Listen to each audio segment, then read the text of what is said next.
আসসালামু আলাইকুম রহমতুল্লাহ বারকাত। আমি doctor Kamal Hossain, consultant homeopathic medicine. অনেক বোন এবং অনেক মা রিকোয়েস্ট মূলত আজকে এই ভিডিওটা করতে এসেছি। ভিডিওটা হচ্ছে যে পিসিএস কেন হয় এবং এর ঘরোয়া পদ্ধতি কি আছে, ঘরোয়া পদ্ধতিতে কীভাবে সুস্থ থাকতে পারবেন এবং কীভাবে কন্ট্রোলে রাখতে পারবেন সেই বিষয়ে মূলত বিস্তারিত আলোচনা করব। পিসিএস কেন হয়? পিসিএস মূলত হচ্ছে যে একটি ইনসুলিন রেজিস্ট্যান্স। এটা এখন পর্যন্ত একক কোনো কারণ জানা যায়নি যে কেন হয়।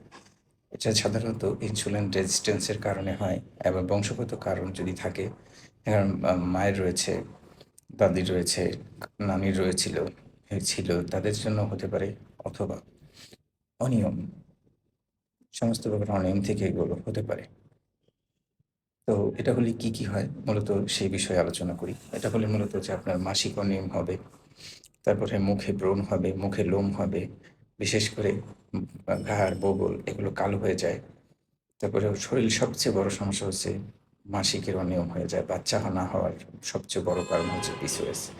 অনেক দিন যাবত ওষুধ খাচ্ছেন, তারপরেও ভালো হচ্ছে না। অনেক কিছু করছেন, বাচ্চা হচ্ছে না।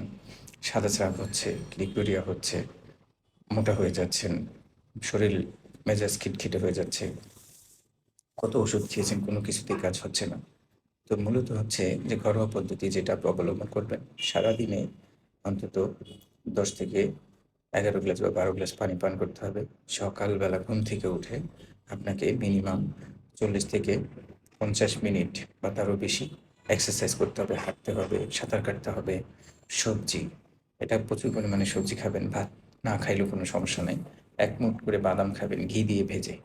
হ্যাঁ, 100 গ্রাম বা 200 গ্রাম বাদাম ঘি দিয়ে ভেজে এটা একটা কাঁচের পাত্রের মধ্যে রেখে দিবেন। প্রতিদিন আপনার ইচ্ছা মতো যখন খুব বেশি একটু ক্ষুধা লাগবে তখন 1 চামচ করে খাবেন। সাদা তেল খাবেন।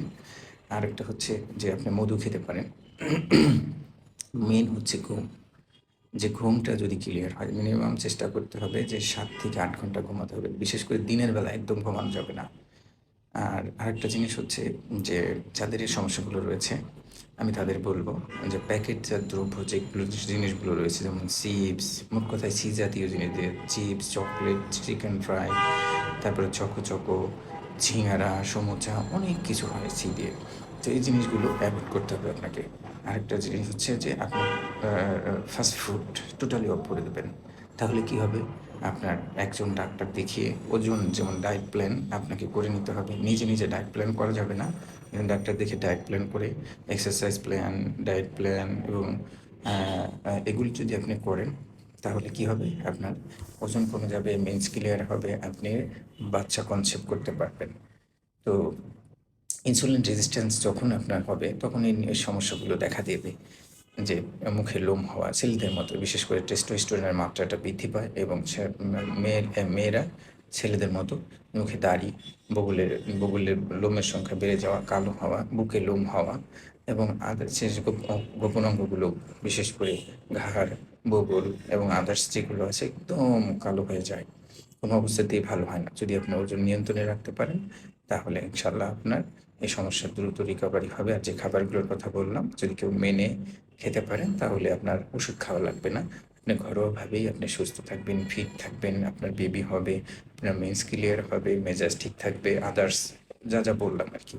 যাই হোক, কথার মাঝে ভুল ত্রুটি ক্ষমা সুন্দর দৃষ্টিতে দেখবেন। কথাগুলো বা ভিডিওটা ভালো লাগলে শেয়ার করবেন, অন্যদের জানিয়ে দিবেন। আসসালামু আলাইকুম ওয়া রাহমাতুল্লাহি ওয়া বারাকাতুহু।